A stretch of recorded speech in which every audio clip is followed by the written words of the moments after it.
महाराष्ट्र के राज्यपाल सीपी राधाकृष्णन जी, महाराष्ट्र के लोकप्रिय मुख्यमंत्री देवेंद्र फडणवीस जी, मंत्रिपरिषद के मेरे वरिष्ठ साथी श्रीमान राजनाथ सिंह जी, संजय सेठ जी, महाराष्ट्र के मुख्यमंत्री, उनके साथ आज हमारे दोनों उप मुख्यमंत्री भी हैं, उप मुख्यमंत्री श्रीमान एकनाथ शिंदे जी,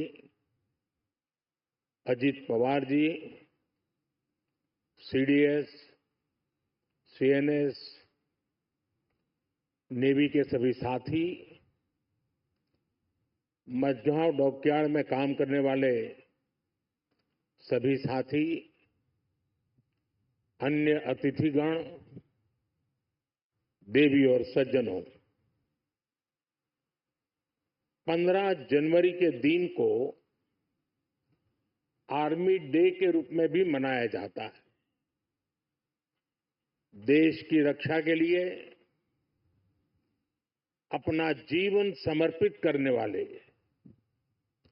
प्रत्येक जाबाज को मैं नमन करता हूं। मां भारती की रक्षा में जुटे हर वीर वीरांगना को मैं आज के दिन बधाई देता हूं। साथियों, आज भारत की समुद्री विरासत नेवी के गौरवशाली इतिहास और आत्मनिर्भर भारत अभियान के लिए भी बहुत बड़ा दिन है। छत्रपति शिवाजी महाराज ने भारत में नौसेना को नया सामर्थ्य दिया था, नया विजन दिया था। आज उनकी इस पावन धरती पर 21वीं सदी की नेवी को सशक्त करने की तरफ हम एक बहुत बड़ा कदम उठा रहे हैं। ये पहली बार हो रहा है जब एक डिस्ट्रॉयर, एक फ्रिगेट और एक सबमरीन, तीनों को एक साथ कमीशन किया जा रहा है। और सबसे गर्व की बात कि ये तीनों frontline platforms made in India है। मैं भारतीय नौसेना को, इनके निर्माण कार्य से जुड़े सभी साथियों को, इंजीनियर्स को, श्रमिकों को और पूरे देश को बधाई देता हूं। साथियों, आज का एक कार्यक्रम हमारी गौरवशाली धरोहर को भविष्य की आकांक्षाओं से जोड़ता है। लंबी समुद्री यात्राएं, commerce, naval defence, ship industry, इसमें हमारा एक समृद्ध इतिहास रहा। अपने इतिहास से प्रेरणा लेते हुए आज का भारत दुनिया की एक मेजर मैरीटाइम पावर बन रहा है। आज जो प्लेटफॉर्म लॉन्च हुए हैं, उनमें भी इसकी झलक है। अब जैसे हमारा नीलगिरी चौल वंश के समुद्री सामर्थ्य के प्रति समर्पित है। सूरत वॉरशिप उस कालखंड की याद दिलाता है जब गुजरात के पोर्ट्स के जरिए भारत वेस्ट एशिया से जुड़ा था। इन दिनों ये दोनों शिप्स, इसके साथ आज बागशीर सबमरीन की कमीशनिंग भी हो रही है। कुछ वर्ष पूर्व मुझे P-75 क्लास की पहली सबमरीन कलवरी की कमीशनिंग में शामिल होने का अवसर मिला था। आज मुझे इस क्लास की 6वीं सबमरीन बागशीर को कमीशन करने का सौभाग्य मिला है। ये नए फ्रंटियर प्लेटफॉर्म भारत की सुरक्षा और प्रगति दोनों को नया सामर्थ्य देंगे। साथियों, आज भारत पूरे विश्व और खासकर ग्लोबल साउथ में एक भरोसेमंद और जिम्मेदार साथी के रूप में पहचाना जा रहा है। भारत विस्तारवाद नहीं, भारत विकासवाद की भावना से काम करता है। भारत ने हमेशा ओपन, सिक्योर, इंक्लूसिव और प्रॉस्परस इंडो पैसिफिक रीजन का समर्थन किया है। इसलिए जब समुद्र से सटे देशों के विकास की बात आई तो भारत ने मंत्र दिया सागर। सागर का मतलब है security and growth for all in the region. हम सागर के विजन के साथ आगे बढ़े। जब भारत के सामने G20 की प्रेसिडेंसी संभालने का दायित्व आया तो दुनिया को हमने मंत्र दिया one earth, one family, one future. जब दुनिया कोरोना से लड़ते हुए पस्त पड़ रही थी तब भारत ने विजन दिया वन अर्थ, वन हेल्थ। हम पूरे विश्व को अपना परिवार मानकर चलते हैं। हम सबका साथ, सबका विकास उस सिद्धांत पर विश्वास करने वाले लोग हैं और इसलिए इस पूरे क्षेत्र की रक्षा सुरक्षा भी भारत अपना दायित्व समझता है। साथियों, ग्लोबल सिक्योरिटी, इकोनॉमिक्स और जियो पॉलिटिकल डायनेमिक्स को दिशा देने में भारत जैसे मैरीटाइम नेशन की भूमिका बहुत बड़ी होने वाली है। आर्थिक प्रगति और एनर्जी सिक्योरिटी के लिए ये जरूरी है कि ट्रेडिशनल वाटर्स को प्रोटेक्ट किया जाए, टेरिटोरियल वाटर को प्रोटेक्ट किया जाए, फ्रीडम ऑफ नेविगेशन को इंश्योर किया जाए और ट्रेड की सप्लाई लाइन और सी रूट्स सुरक्षित हो। हमें आतंकवाद, हथियारों और ड्रग्स की तस्करी में इस पूरे क्षेत्र को बचाकर रखना है। इसलिए आज जरूरी है कि समुद्र को सेफ और प्रॉस्परस बनाने में हम ग्लोबल पार्टनर बने। हम लॉजिस्टिक की एफिशिएंसी बढ़ाने और शिपिंग इंडस्ट्री के लिए काम करें। हम रेयर मिनरल्स, फिश स्टॉक जैसे ओशन रिसोर्सेज का दुरुपयोग रोकने में और इसे मैनेज करने की कैपेसिटी डेवलप करें। हम न्यू शिपिंग रूट्स और सी लेन्स पर अब कम्युनिकेशन को खोजने में इन्वेस्ट करें। मुझे खुशी है कि आज भारत इस दिशा में लगातार कदम उठा रहा है। भारत पूरे इंडियन ओशन रीजन में फर्स्ट रिस्पॉन्डर भी बनकर उभरा है। बीते कुछ महीनों में ही हमारी नौसेना ने सैकड़ों जानें बचाई हैं। हजारों करोड़ रुपए के नेशनल और इंटरनेशनल कार्गो की सुरक्षा की है। इससे दुनिया का भारत पर भरोसा बढ़ा है, आप सबके कारण बढ़ा है, और इसलिए मैं आज आप सबका भी अभिनंदन करता हूं।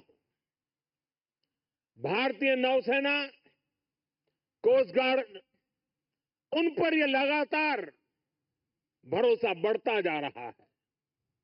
आज आप ही देख रहे हैं, आसियान हो, ऑस्ट्रेलिया हो, गल्फ हो, अफ्रीका के देश हो, सबके साथ आज भारत का आर्थिक सहयोग लगातार मजबूत हो रहा है। संबंधों की इस मजबूती में इंडियन ओशन रीजन में भारत की उपस्थिति, भारत का सामर्थ्य एक बहुत बड़ा आधार है, और इसलिए आज का ये आयोजन सैन्य दृष्टि के साथ ही आर्थिक दृष्टि से भी उतना ही अहम है।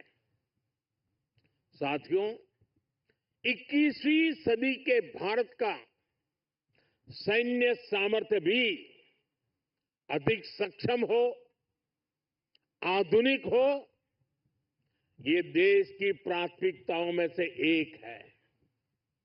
जल हो, थल हो, नभ हो, डीप सी हो या फिर असीम अंतरिक्ष, हर जगह भारत अपने हितों को सुरक्षित कर रहा है। इसके लिए निरंतर रिफॉर्म्स किए जा रहे हैं।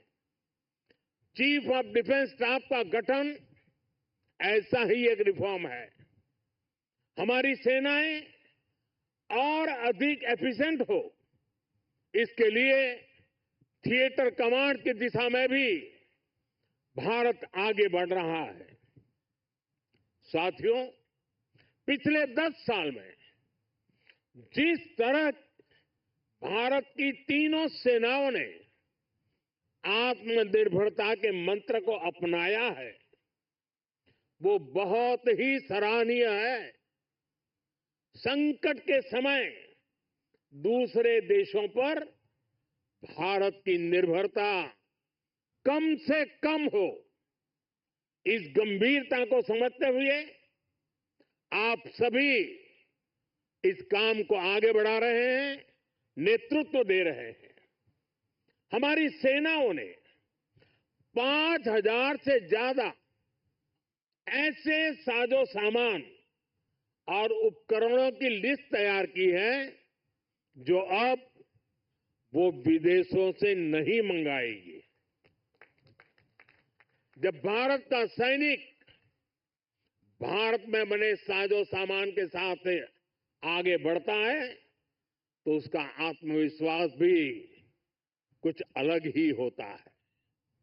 पिछले 10 साल में कर्नाटका में देश की सबसे बड़ी हेलीकॉप्टर बनाने वाली फैक्ट्री शुरू हुई है। सेनाओं के लिए ट्रांसपोर्ट एयरक्राफ्ट बनाने वाली फैक्ट्री शुरू हुई है। तेजस फाइटर प्लेन के भारत की साख को आसमान की नई ऊंचाई पर पहुंचाया है। यूपी और तमिलनाडु में बन रहे डिफेंस कॉरिडोर्स डिफेंस प्रोडक्शन को और गति देने वाले हैं। और मुझे खुशी है कि हमारी नेवी ने भी मेक इन इंडिया अभियान का बहुत अधिक विस्तार किया है। इसमें मझगांव डॉकयार्ड के आप सभी साथियों की भी बहुत बड़ी भूमिका है। पिछले 10 साल में नेवी में 33 शिप्स और 7 सबमरीन्स को शामिल किया गया है। इन 40 नेवल वेसल्स में से 39 भारतीय शिपयार्ड में ही बने हैं।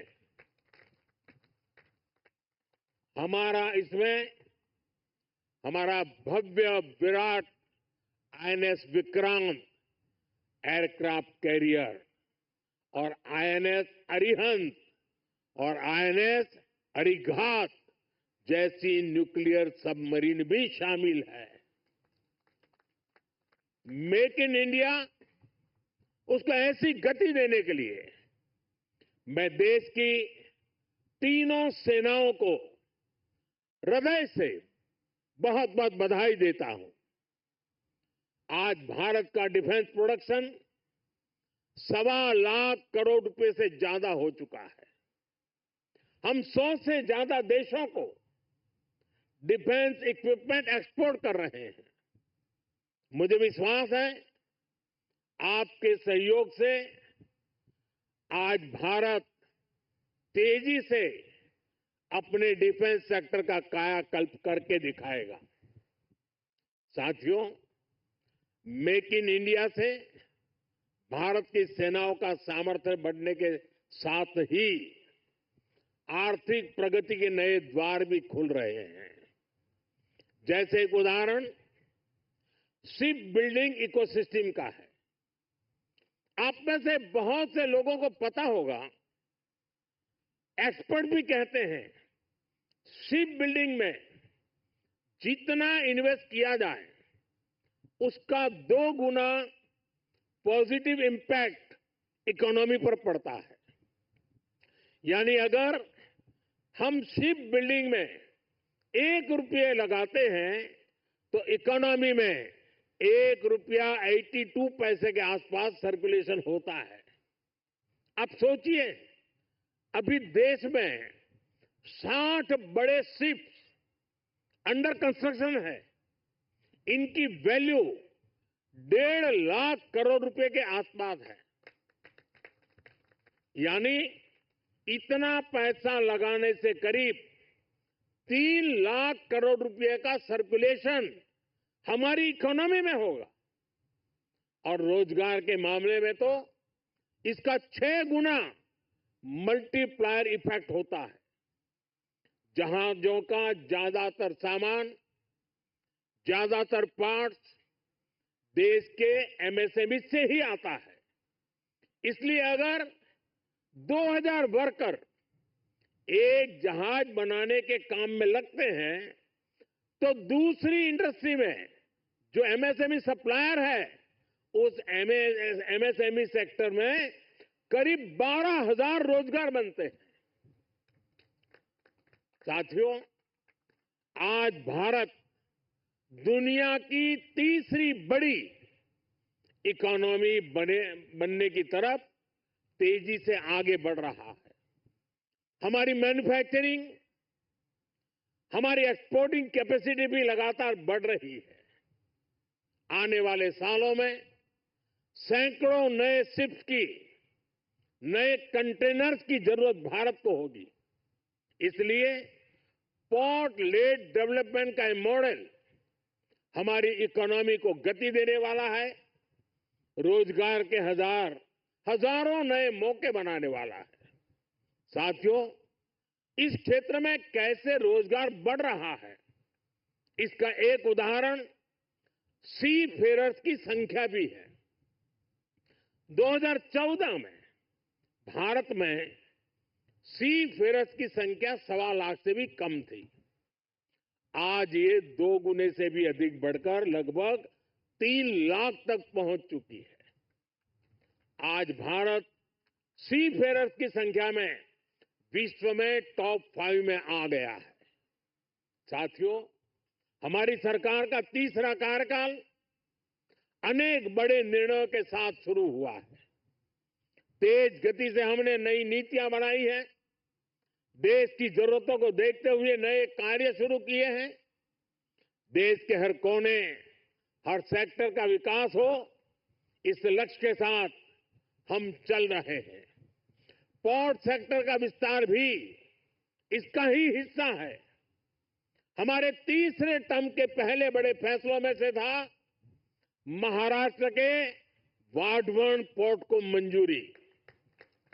75,000 करोड़ रुपए के खर्च से इस आधुनिक पोर्ट के निर्माण का काम शुरू भी हो चुका है। इससे भी महाराष्ट्र में रोजगार के हजारों नए अवसर बनने वाले हैं। साथियों, बहुत लंबे समय तक बॉर्डर और कोस्टलाइन से जुड़े कनेक्टिविटी इंफ्रास्ट्रक्चर पर उतना ध्यान नहीं दिया गया। बीते 10 सालों में इसके लिए भी अभूतपूर्व काम हुआ है। 2 दिन पहले ही मुझे जम्मू कश्मीर में सोनमर्ग टनल का लोकार्पण करने का अवसर मिला है। इससे करगिल, लद्दाख जैसे हमारे सीमावर्ती इलाकों तक पहुंचना उसमें बहुत आसानी होगी, सुलभ होगी।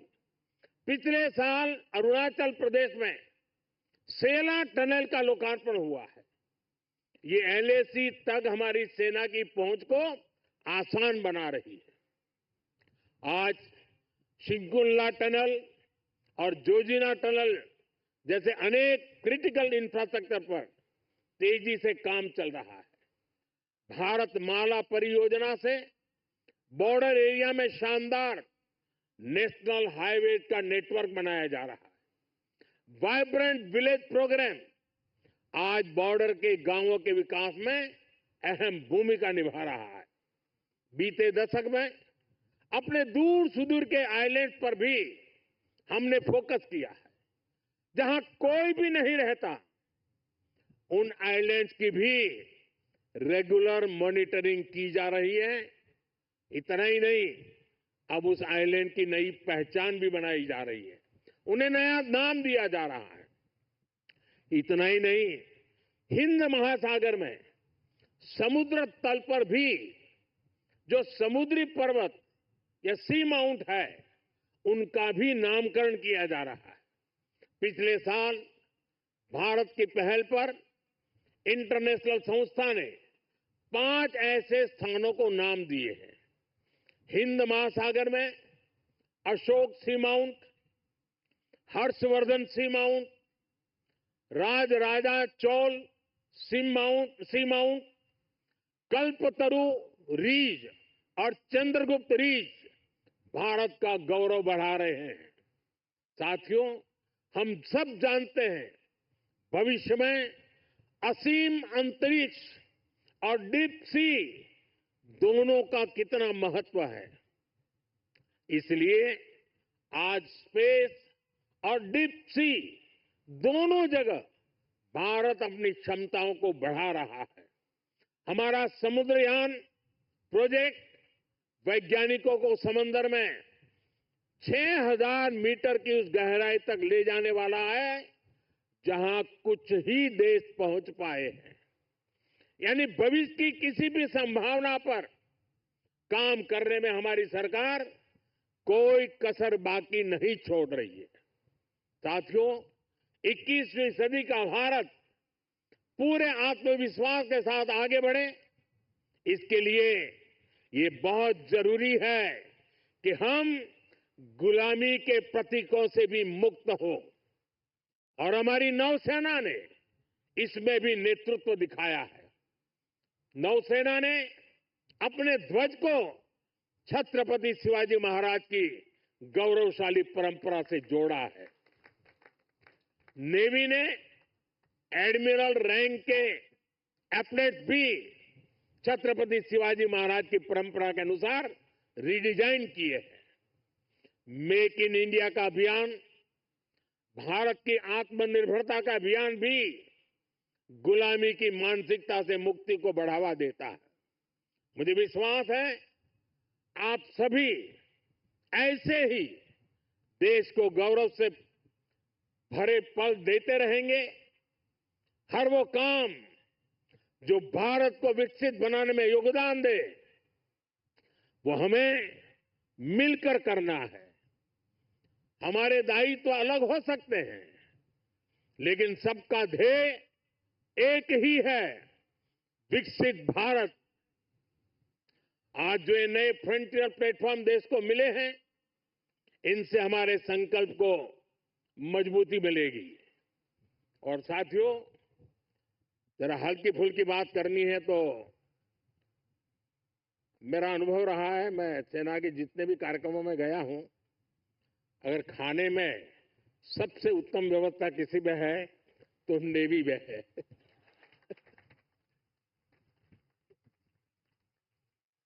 विविधताओं से भरपूर। अब आज उसमें सूरत शिप जुड़ गया है और हम लोगों को एक कहावत मालूम होगी, बड़ी पॉपुलर कहावत है, और मैं कैप्टन संदीप को कहूंगा कि इस बात को जरा गौर से सुने। वो कहावत है, सूरत का जमण और काशी का मरण। यानी सूरत का जो भोजन होता है वो उतना ही महान होता है, श्रेष्ठ होता है। अब जब सूरत लॉन्च हो रहा है तो मुझे विश्वास है कैप्टन संदीप सुरती खाना भी लोगों को खिलाएंगे। साथियों, ये बहुत ही उत्तम अवसर है। पूरा देश आपको शुभकामनाएं दे रहा है, पूरा देश गौरव से भर रहा है और इसीलिए एक नए विश्वास के साथ, नए उमंग और उत्साह के साथ, नए संकल्प के साथ विकसित भारत के संकल्प को पूर्ण करने के लिए हम पूरे सामर्थ्य से जुड़े। आज के इस अवसर पर इन तीनों महत्वपूर्ण कदम के लिए, महत्वपूर्ण सौगात के लिए आप सबको बधाई देते हुए मैं मेरी वाणी को विराम देता हूं। आप सबको बहुत बहुत शुभकामनाएं। पूरी ताकत से मेरे साथ बोलिए, भारत माता की। कम से कम इस कार्यक्रम में वो आवाज सबसे ज्यादा गूंजनी चाहिए। भारत माता की, भारत माता की, भारत माता की। बहुत बहुत धन्यवाद।